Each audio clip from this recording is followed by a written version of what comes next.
छत्तीसगढ़ी मनोरंजन।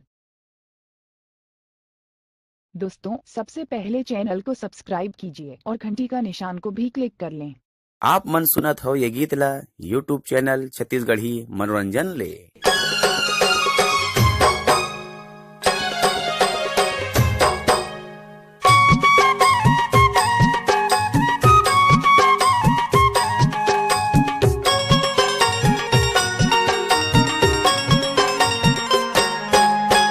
जोड़ी भुला गे पिया बिना रे भाई राजा भुला गे पिया बिना।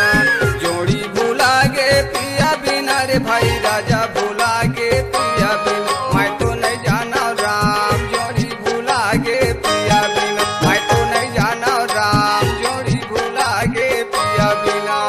जोड़ी भुला गे पिया बिना रे भाई राजा भुला गे पिया बिना। जोड़ी भुला गे पिया बिना रे भाई राजा भुला गे पिया बिना। मैं तो नहीं जाना राम जोड़ी भुला गे पिया बिना। मैं तो नहीं जाना राम जोड़ी भुला गे पिया बिना।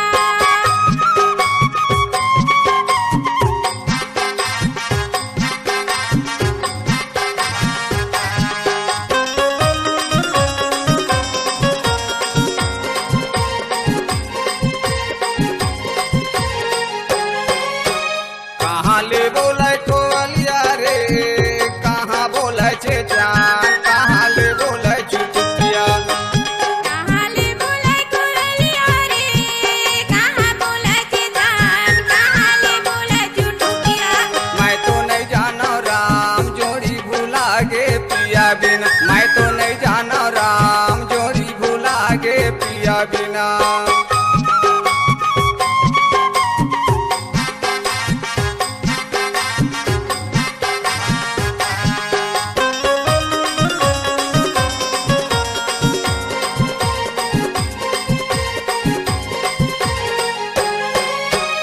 आमाले बोले कोलिया रे बरले बोले छे जान। भाठाले बोले चुटिया आमाले बोले कोलिया रे बरले बोले छे जान। भाठाले बोले चुटुकिया। मैं तो नहीं जाना राम जोड़ी भुला गे पिया बिना। मैं तो नहीं जाना राम जोड़ी भुला गे पिया बिना। जोड़ी भुला गे पिया बिना रे भाई राजा भुला गे पिया बिना। जोड़ी भुला गे पिया बिना रे भाई राजा भुला गे पिया बिना। मैं तो नहीं जाना राम जोड़ी भुला गे पिया बिना। मैं तो नहीं जाना राम जोड़ी भुला गे पिया बिना। मैं तो नहीं जाना राम जोड़ी भुला गे पिया बिना। मैं तो नहीं जाना राम जोड़ी भुला गे पिया बिना। मैं तो नहीं जाना राम जोड़ी भुला गे पिया बिना। मैं तो नहीं जाना राम जोड़ी भुला गे पिया बिना। मैं तो नहीं जाना राम जोड़ी भुला गे पिया बिना। आप अपनी आवाज को एक नई पहचान देने हेतु मल्टी ट्रैक डिजिटल रिकॉर्डिंग कराने हेतु हरिओम स्टूडियो में आपका स्वागत है। हमारा पता है पुराना सरकारी हॉस्पिटल के सामने शुक्ला बिल्डिंग कवर्धा।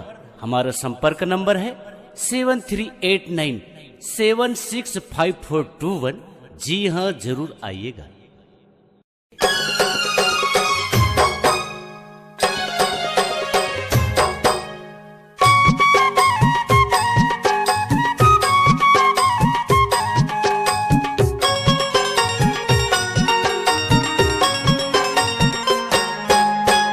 जोड़ी भुला गे पिया बिना रे भाई राजा भुला गे पिया बिना। जोड़ी भुला गे पिया बिना रे भाई राजा भुला गे पिया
पिया बिना। मैं तो नहीं जाना राम जोड़ी भुला गे पिया बिना।